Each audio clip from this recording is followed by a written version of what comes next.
செய்தியை பார்த்து வருகிறோம். இன்னும் சற்று நேரத்தில் முன்னாள் அதிமுக அமைச்சர் செங்கோட்டையன் செய்தியாளர்களை சந்திக்கவிருக்கிறார். தன்னுடைய நிலைப்பாடு குறித்து என்னவென இன்று அறிவிப்பேன் என அவர் கூறியிருந்த நிலையில் 9 மணிக்கு அவர் செய்தியாளர்களை சந்திப்பதாக கூறியிருந்தார். அதிமுகவின் தலைமை மீது அதிருப்தியில் இருப்பதாக கூறப்படும் செங்கோட்டையன் செய்தியாளர்களை இன்னும் சற்று நேரத்தில் சந்திக்கவிருக்கிறார். இது தொடர்பான விவரங்களுடன் செய்தியாளர் குருசாமி இணைந்திருக்கிறார். குருசாமி, விவரங்களை பதிவு செய்யலாம்.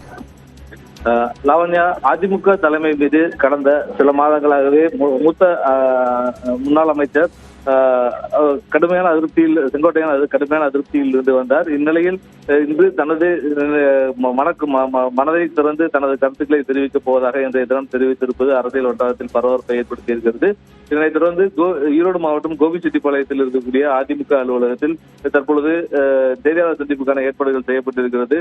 இந்த செய்தியாளர் சந்திப்பில் இன்னும் சற்று நேரத்தில் செங்கோட்டையன் இந்த செய்தியாளர் சந்திப்பில் பங்கேற்க இருக்கிறார். இந்த செய்தியாளர் சந்திப்பில் தனது மனக்குமுறல்களை தனது மனதில் இருக்கக்கூடிய விஷயங்களை தற்பொழுது வெளிப்படையாக பேச இருப்பதாக தெரிவித்திருக்கிறார். குறிப்பாக கடந்த சில மாதங்களாகவே அதிமுகவுடைய பொதுச் செயலாளர் எடப்பாடி பழனிசாமிக்கும் செங்கோட்டையனுக்கும் இடையே தொடர்ச்சியாக கருத்து வேறுபாடுகள் இருந்து வருகிறது. தொடர்ச்சியாக எடப்பாடி பழனிசாமியின் பெயரை சொல்வதையே செங்கோட்டையன் தவிர்த்து வந்தார். இந்த நிலையில் கடந்த சில மாதங்களாக மீண்டும் அமைதியாக இருந்த செங்கோட்டையன் தற்பொழுது தனது மனக்குமுறலை மீண்டும் வெளிப்படுத்த துவக்கியிருக்கிறார். குறிப்பாக அதிமுக பாஜக இடையே கூட்டணி ஏற்பட்டிருந்தாலும் வெற்றி பெறும் அளவிற்கு ஒரு வலிமையான ஒரு கூட்டணியாக இன்னும் உருவாகவில்லை.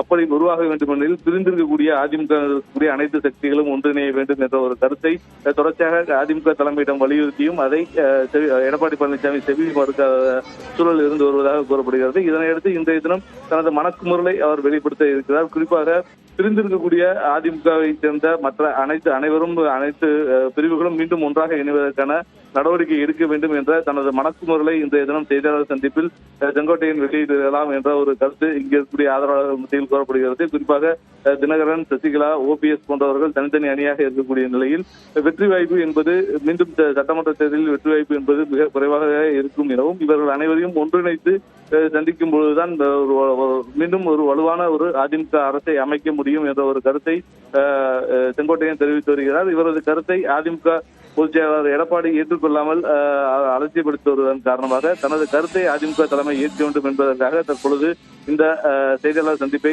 இந்த செங்கோட்டையன் நடத்துகிறார். இன்றைய தினம் தனது மனக்குமுறலை கட்சி தலைமையிடம் தான் சொல்லியும் இதெல்லாம் கேட்கவில்லை என்பது உள்ளிட்ட பல்வேறு தகவல்களை பட்டியலாக இன்றைய தினம் அவர் வெளியிடலாம் என்ற ஒரு எதிர்பார்ப்பு நிலவுகிறது. இதற்கான ஏற்பாடுகள் தற்பொழுது கோபிச்செட்டிப்பாளையம் பகுதியில் இருக்கக்கூடிய அதிமுக அலுவலகத்தில் செய்யப்பட்டிருக்கிறது. வரக்கூடிய கட்சி தொண்டர்கள் அனைவரும் செய்தியாளர் சந்திப்பை பார்ப்பதற்கு வசதியாக அதிமுக அலுவலகத்தினுடைய வாசலில் ஒரு LED திரையும் அமைக்கப்பட்டிருக்கிறது. அந்த LED திரையின் வழியாக செய்தியாளர் சந்திப்பை பார்ப்பதற்கான ஏற்பாடுகளும் செய்யப்பட்டிருக்கிறது. இன்னும் சற்று நேரத்தில் தனது இல்லத்திலிருந்து கிளம்பி வரக்கூடிய செங்கோட்டையன் இந்த அதிமுக அலுவலகத்தில் செய்தியாளர் சந்திப்பை நடத்த இருக்கிறார். அதில் தனது மனக்குமுறல்களை அவர் வெளியிடலாம் என எதிர்பார்க்கப்படுகிறது. லாவண்யா, நிச்சயமாக அவர் என்ன பேச போகிறார் செய்தியாளர்கள் மத்தியில் என்ற எதிர்பார்ப்பு அரசியல் வட்டாரத்தில் பெரும் பரபரப்பாகவே காணப்படுகிறது. விவரங்களுக்கு நன்றி குருசாமி.